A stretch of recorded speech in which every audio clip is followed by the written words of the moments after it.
The man is sentenced to have his tongue pulled out in hell for his lies during his lifetime. In a crucial moment, the hell messenger defends him through the mirror of karma. It turns out that over the years, the firefighter has been lying to two people. One is his mother, as he regularly writes letters deceiving her, telling her that he is doing well, married, and has children, so she shouldn't worry. The other is the daughter of his deceased teammate, whom he convinces that her father is still alive, giving her hope. Understanding the reasons behind it, the king realizes that the firefighter's lies were all well-intentioned. Therefore, the king declares the firefighter innocent and allows him to proceed to the next level of hell. In the subsequent trials of the unjust hell and the betrayal hell, the firefighter successfully passes the tests. However, in the violent hell, he encounters trouble. It turns out that in high school, he once brutally beat his younger brother and then ran away from home. He still hasn't received forgiveness from his brother until today, and now he is facing execution. The messenger in the mortal world cannot save him in time, so he contacts the female messenger, asking her to help apply for cumulative punishment. This means that if the firefighter is also convicted in the next level of hell, he would receive double punishment,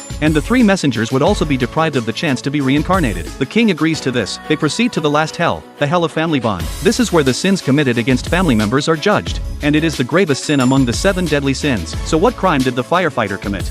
It turns out that in high school, he had attempted to kill his mother. At the time, his mother was seriously ill, and his brother was malnourished. He lost hope in life and wanted to end it all for the family. However, in the end, he didn't follow through. From then on, he ran away from home and worked tirelessly, burdened by guilt and too ashamed to return. Meanwhile, trouble arises in the mortal world. The deaf and mute mother storms into the military camp, brandishing a cardboard sign seeking justice for her youngest son. When the lieutenant, who is the culprit, sees her, he immediately rushes over and orders her to leave. The mother refuses and pulls out the map with markings, indicating the burial site of her son. This terrifies the lieutenant, and he violently pushes the mother, causing her to faint. Witnessing this scene, the younger brother, who had already let go of his hatred, can no longer suppress his inner fury. His skin starts peeling off, reverting back to the form of a restless spirit. He would rather become a vengeful ghost, forever unable to be reborn, but protecting his mother. Although the chief messenger tries to intervene, he is choked by the brother and thrown aside. All the resentment transforms into a massive storm, and the brother loses his sanity,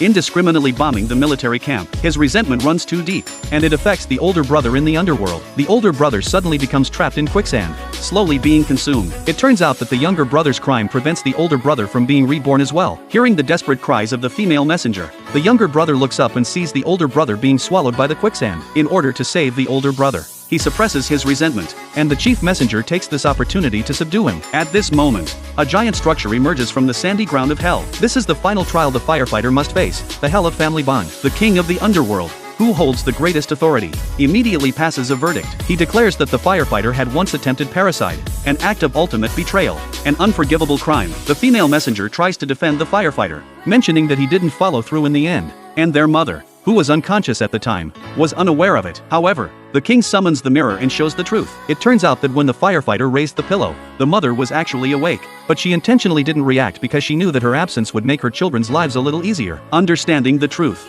the firefighter becomes even more guilt-ridden. He cries and says that he is willing to accept punishment but wants to apologize to his mother in person. However, the king of the underworld states that apologies made after death are too late. Despite having 15 years to do so, the firefighter had been evading responsibility. Suddenly, the ground shakes, and the image of the mother appears in the sand. It turns out that with the help of the chief messenger, the younger brother had entered his mother's dream. He informs his mother that he has finally become a judge as he had wished and will now be in charge of judging bad people in heaven. With tears in his eyes, the younger brother bids farewell to their mother and asks her to forgive the older brother. Just as the younger brother weeps, their previously mute mother finally speaks in the dream. She says that she had never blamed the older brother and instead felt that she had been a burden to him. The older brother rushes forward to embrace their mother, but the mirror collapses, leaving him with no chance to directly apologize. At this moment, the king of the underworld tears up the judgment document because in the underworld, if a person sincerely receives forgiveness from those in the mortal world, hell no longer holds them accountable. Finally, the firefighter is granted the opportunity to be reincarnated. I wonder, if the 7 levels of hell truly exist,